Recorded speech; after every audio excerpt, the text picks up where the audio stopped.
we doing it big. Yeah, exotic chicks and damn they bad. AK the king, Morin the queen.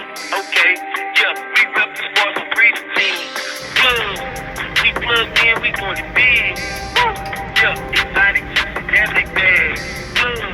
AK the king, Morin the queen. Okay, yeah, this is blood music. For the pin and the black top, never wrong, we straight drop. Put on for your city outreaches worldwide. No haters, out love. You wanna put on, prove just pull up. Historian, out trust. Created the space to deal with our love. All right. Hey, everyone. This is your girl, Mari. We got another episode of AKM for Life tonight and another episode of Prison Wives. So tonight we got my homegirl, Natalie, down from Florida. She's really Hi, from New York. everybody. She's really from New York, but now she's in Florida for baby. So what's up, Natalie? What's up with you? What's up with you? How's life?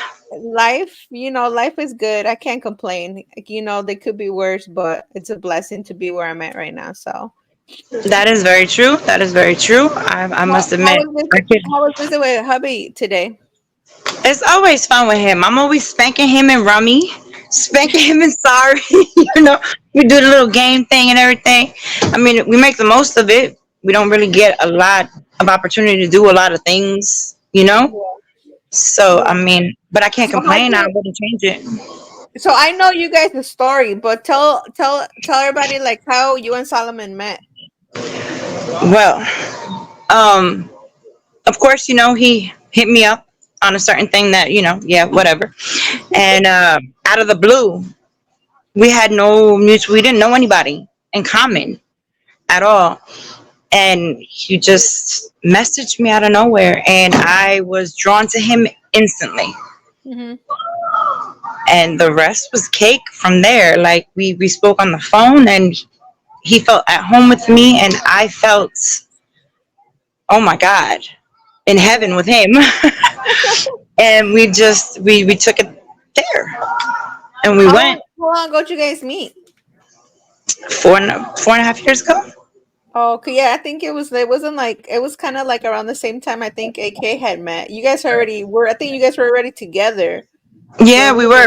I think you got with AK a little bit after Simon and I got together. Well, you guys met before because when I met you were already with your man.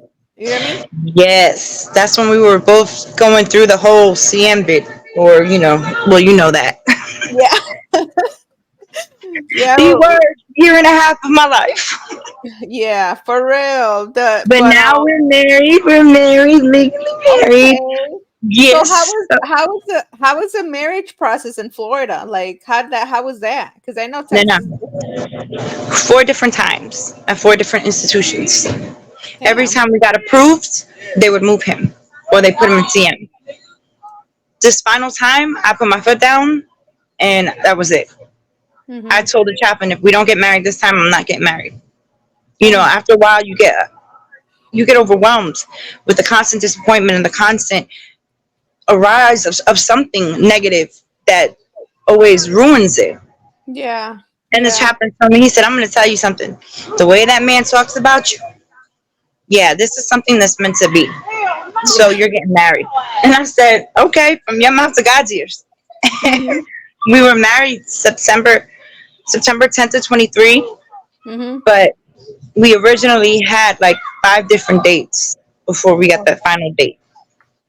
And so was this in person? Was it in person or was it through a glass? Person. It was in person. They had a podium. We got to stand there. I was so shy. I turned red like a little nena chiquita. Like, it was crazy. I'm telling you, it was bad. He kept looking at me. He was like, babe, look in my eyes. And I was like, stop. No. Yeah. The chaplain was laughing. He was dying. Talking about. Let me tell you in your eyes how much I want to love you, spend the rest of my life with you. Type of. He's like, you gotta look me in my eyes when you say I do. I said, who said? Yeah, but I oh my God, I loved every minute of it. Every minute of it. Hearing the I do's, us doing our vows. Yes, it wasn't as intimate as we wanted it to be because you wanted your family there. Yeah. and you're only allowed to have a certain amount of people, and it wasn't Also, going to they be do allow fair. people because I think in Texas they don't allow anybody.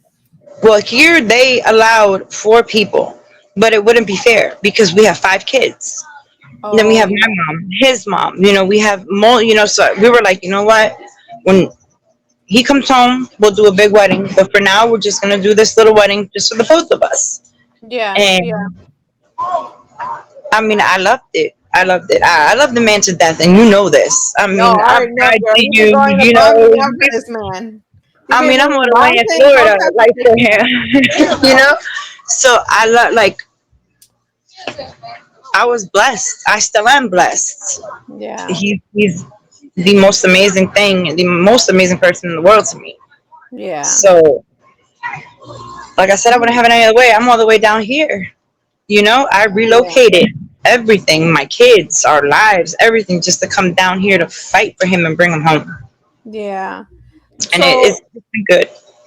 yeah, and what you call it, and I guess just the hoops that you have to jump just to get things done within for them. You know what I'm saying? Like, whether it's sometimes it's just calling to complain because they didn't feed their black or because, what I'm saying, he's not getting the things that he's supposed to be getting. It's a pain in the ass. You have to call up there and complain It's all the it's damn it's a time. constant battle.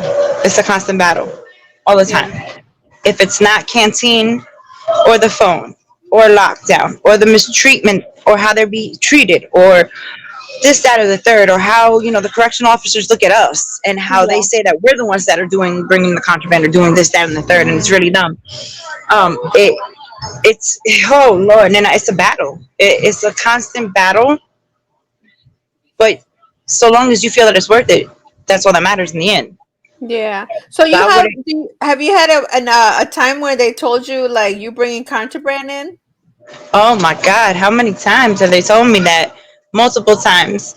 Wow. Um, the first time they told me that they asked me if I was bringing contraband in, they started Mhm. slanderizing me. They had the dogs come in and sniff What? me and say that I wasn't bringing no drugs in. And then they had one particular CO who was just, defamation of my character, everything, bunch of nonsense. Wow. This new institution where he's at now, Nana, I took on 2 of them in the lobby. One of them was trying to run up on me like she wanted to, and Mhm. I had to, stay, it was hard. And when I tell you that it was hard, I mean, I Yeah. had my words with them, but I had to stay in the computer. For real. Yeah, I had to stay, and it was hard. It was really, really hard to do that because they did everything in their power to bring me out. Like the chick ran up on me, and I looked Damn. at her and I was like, "Who you coming for? Like, you're not coming for me. You better For go on real. with that." Like, hold up, bitch. Who you talking to? Yeah, for real, like, hold the fuck. I had this female come and tell me, that I was hiding contraband in my, hoolie hop, and I said, come and check it, bitch, just like Yeah. that. Don't play. I'm Yeah. not on that. My husband, when he came out to BP, he was like, "Babe, what you did now?" I said, "Nothing. Why I got to be the one to do everything?" But Yeah. that's everything we have to endure every time we walk Yeah. into that institution, into any institution, because Yeah. that's what we're automatically pegged as is what they did or who they are or where they came from. And at the Yeah. end of the day, like I've always said it, and I've always said it, they are not their crimes. Yeah. For So, real. but these COs, you ask one of the chicks that was accusing me of contraband, she just got walked off the premises in handcuffs. What's up? Understand some of them are there, they do their job, they go and they do what they're supposed to do. But there's some bad apples, just like any other field or industry or whatever. You know what I mean? Like I remember a time where a kid got served a bogus ass case just because the CEO was being an asshole. You know what I mean? And we had to fight that, get that case overturned, and all types of things. So it You just know, has to do with a that, and few like I said, months. they're gonna take as officers. They're always gonna take an officer's claims versus an inmate. You know what I mean? Yeah, that's why. Like when it comes to complaints, you got to take it higher. You got if it's a private institution, you got to find the company that runs the institution and take it to the big dog. Like Hmm. I've taken it to the big. I don't play because I Yeah, know, and I've made it abundantly clear that I know that the moment that I sit there and say something, they're gonna do something to him, and I've made it clear that I know every mark on his body, every hair, anything out of You place. said I'm every coming. hair. Every hair, everywhere. I know it all. Yeah. So like, if I see something out of place, I see a mark on him. I'm coming for you. I'm Yeah. coming. And I mean, that's what I do.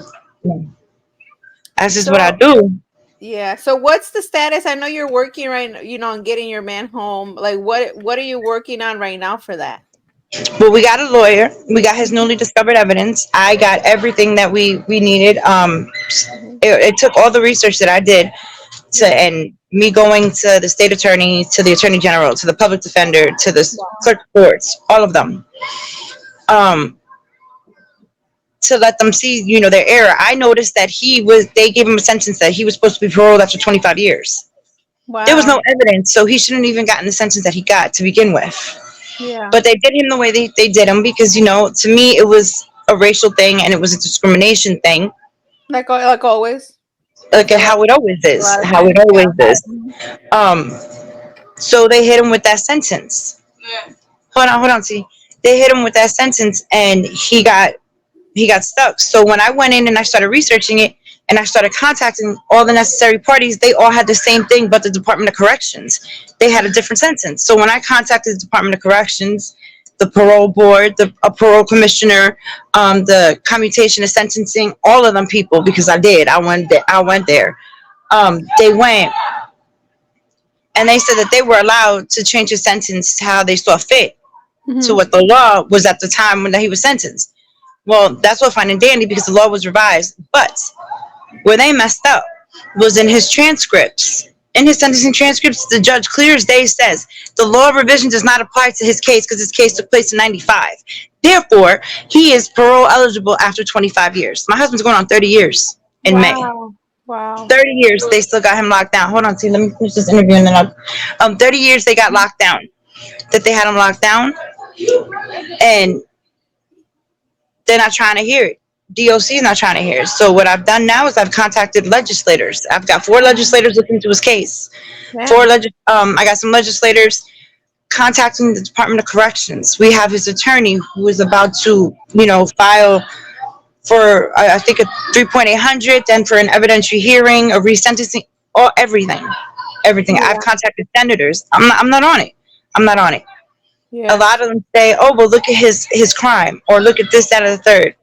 What about it?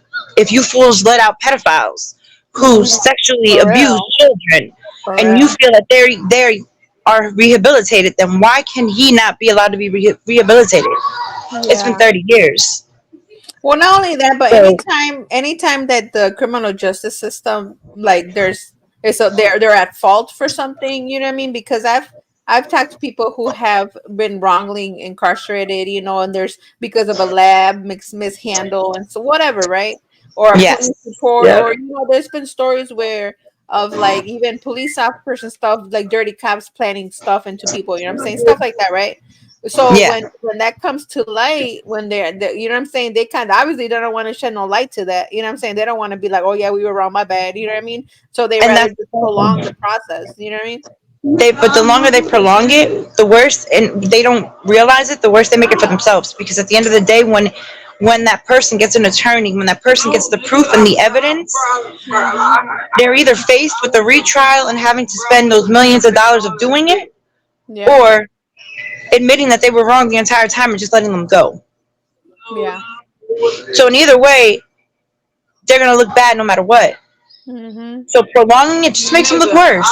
They're just guilty. Yeah, Guilty, not like I only that, said. but if they feel like, I also feel like if they were to be like, oh yeah, we messed up, let's just, my bad, let's get things going, let's get him out, or whatever the case might be.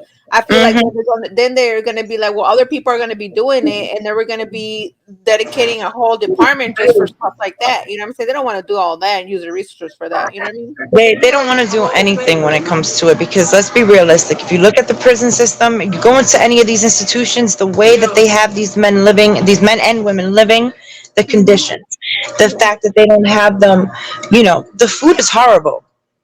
There's Yeah. a couple of institutions out here where there's wings and wings upon incarcerated loved ones that are sick because of the food. There's Yeah. institutions out here that don't have central air and heating. And you know, Florida is a Oh lot my like god. Texas. It Yep. gets very hot. Hot as Some hell of in these, there.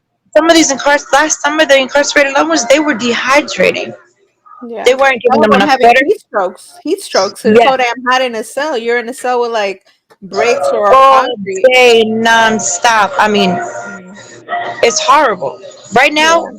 thank God, knock on wood, that my king is in an institution where there's central air and heating. I mean, it's not the perfect thing, but it's a lot cleaner than a lot of these other institutions where I've seen him Yeah. at. Hmm. But it's just, yeah, it's horrible. It's horrible. Yeah, baby. Right now, they had him in Ferguson, and last summer, I think he was G5 still last summer, and it was hot as hell in there. I felt so bad on the phone talking to him, talking They about need he's to so let hot. they need to You know what let I him mean? go. Yeah. Yeah, they need to let him go. They had him in G5 forever. What, like, Yeah, exactly. Well, now finally he made population. He's in the dorms. You know what I'm saying? Hopefully he comes home hmm soon. You know what I'm saying? So that's there's a really high chance he's gonna make it home. But you know what I mean? At the end of the day, it's up to the parole board whether they want to do it or not. You know what I mean? no, no, no, So no, no. You gotta will it and not will it.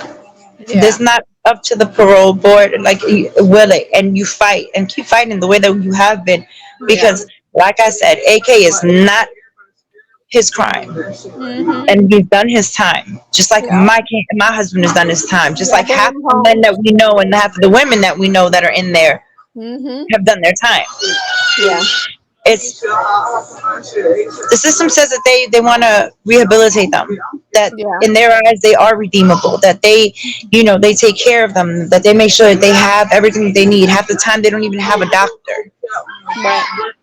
The other half of the time they're allowing their employees to mistreat them. They got them constantly on lockdown, living in atrocious conditions, and Mm-hmm. we're supposed to continue giving them our tax dollars to Yeah. keep mistreating the men or the ones that we love, because Mm-hmm. that's what we're doing. If you Yeah. think about it, that's exactly what we're doing. And some We're people paying might be them. like, well, that's We're what, paying them to mistreat them. yeah, and some people might be like, "Oh, they did the crime, you do the time, blah blah blah," right? And I agree. There's a lot of people that need to belong in prison. They're literally you lose There the are. key, let them leave them there. You know what I'm saying? Because they're just really bad people. You know what I mean? Anybody that harms children and women like that, should not be let out. Period. You know what I mean? You hear all these stories in the news about kids getting killed by their parents, all types of shit. You know what I'm saying? Okay, Mm-hmm. I get it. You know what I mean? But there's people that are wrong. They're at the wrong place, wrong time. You know what I mean? Or they're wrongful convictions, or just draconian sentences. It's You not know what I'm even saying? just. It's not even just that. I mean, yeah, you did the crime, you do the time, fine. But there is a time limitation on the crime. Mm-hmm. On the sentence, and half the time the system just ignores the sentence and just keeps them in there. How many people do we know, Mari, that Mm-hmm. have been sitting in there past their sentencing date, Yep. that were supposed to be let out 18 years in and have been still sitting in there 28 years later? You know what I mean? Yeah. Yeah. This is it's I think it's just a smokescreen. They just say what they want us to hear, and that's it. I got one of my brothers who just got granted parole. Like I want to say in December, maybe November, December, right? And he was supposed to go into a program in February. Now, mind you, it's already March 23rd. You know what I mean? And he's still not in the program. They're bullshitting him. You know what I mean? About getting Well, in it's the program and because all stuff. You know what I mean? how many times do they say that they have the programs and they just let them go, and there's no type of assistance for them at all? They're just prolonging it because they really just don't want to. They're getting a check off of him, whether Yeah. he's in a program or not. That's Yeah. all it is. All it is to them is money. That they're nothing but mere cattle, and that's where they're wrong. Sadly, yeah. Sadly, yeah. It's like the modern day slave. You know what I mean? Where they got It them. is. The only difference is now they wearing Gucci and Louis Vuitton and fake nails and lashes and Right. weed. Hmm. But it's the same. It's the same thing. It's the same thing. So where And they can keep we find the info for your man's campaign that you're running? The Go. So what is the GoFundMe for? the GoFundMe is basically to assist us with the rest of the attorney fees between the move out here and like you say, I work. I have the kids here too. I Mhm. have, a son going in college, another daughter that's, about to graduate and she's in Kentucky. We have a daughter in Tennessee who just had another baby. And we have a grandson. We have, our bills and everything like that. Just a little bit of help to, for me to continue to do what I'm doing here and continue to go on with the work that I'm doing. Yeah. I Well, mean, everybody, I'm gonna put the link on the. I'm gonna put that link. You saw the link, so you can check it out and support the please cause. You know do. what I I mean? mean, any little thing will help. And like I said, y'all need me to research. Marty knows how to, I love doing the legal thing. And if I did what I did from his case, I could do it for anybody else's case too. Yeah, and Natalie's real knowledgeable of how to go about processes stuff like that. You know what I mean? Like she knows she's been around the ringer with everything with her man. So if you ladies have any questions about anything, you know what I mean? She's definitely a good source. And if she's Yeah, not, I mean, if she don't know, she'll find she's always good about finding an trust me. answer for you. You know what I mean? I'm like, So I'm like what's oh my God, what's that word for the wives in the prison here? Any little problem they come to me with. advocate, like an advocate. Yeah, pretty much. I'm my own little advocate for the wives, the families, and for Yeah, them, and for the incarcerated loved ones. I fight for all of them. Like, yeah. it's very good. Well, I do guys, what I do. that was our episode tonight with Natalie. She's a prison wife in Florida, and Mm-hmm. so everybody just check out the Bye, GoFundMe. everybody. Peace out. It's AKM for life. Get down, stay down, or move Hell yeah, around. free AK, free Solomon. Let's go. Come That's on, it, let him out. buddy. That's Time for the it. kings. All right, everybody, we're out. Bye. Free AK, free AK, AKM publisher. It's that AKM music, man.